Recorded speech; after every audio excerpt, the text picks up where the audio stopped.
കേസിലേക്കും അതിന്റെ നടപടിക്രമങ്ങളിലേക്കും മുമ്പുണ്ട്.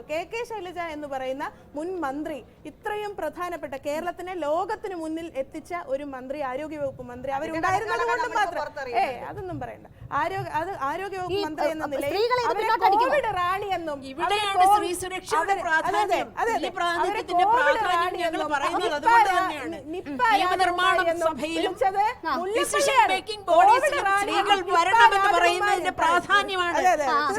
ശൈലജ ടീച്ചറിന്റെ പോലും ഇങ്ങനെ അനുഭവമാണ്.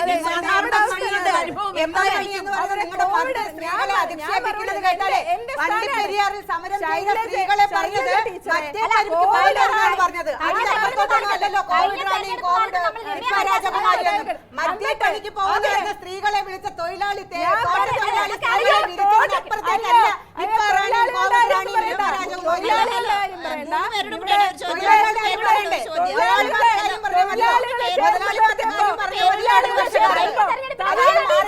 തയ്യൽ ടീച്ചർ എന്ന് വിളിച്ചെന്താ? തയ്യൽ ടീച്ചറിന് എന്താ കുഴപ്പം? പെണ്ണുങ്ങൾക്ക് എന്താ കുഴപ്പം എന്ന് നിയമസഭയിൽ എണീറ്റ് നിന്ന് ചോദിച്ച മുൻ മന്ത്രിയായിട്ടുള്ള ആരോഗ്യവകുപ്പ് മന്ത്രിയായിരിക്കും കേരളത്തെ കേരളത്തിൽ ലോകത്തിന് മുന്നിൽ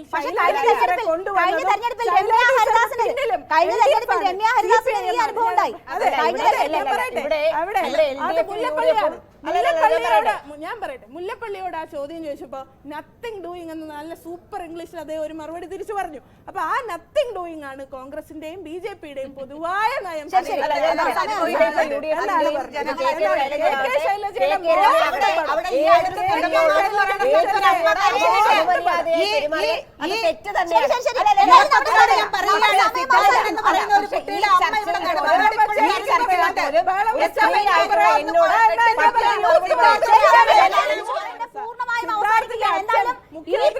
വെളിയിലിറങ്ങിയപ്പോ സ്ത്രീകൾക്ക്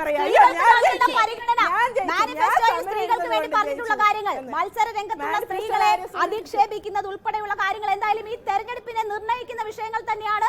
അതെല്ലാം കണക്കിലെടുത്ത് തന്നെയായിരിക്കും ജനങ്ങൾ, സ്ത്രീ വോട്ടർമാർ ഇത്തവണ വോട്ട് രേഖപ്പെടുത്തുക. അതിന്റെ റിസൾട്ട് എന്താണെന്ന് നമുക്ക് കാത്തിരുന്ന് തന്നെ കാണാം.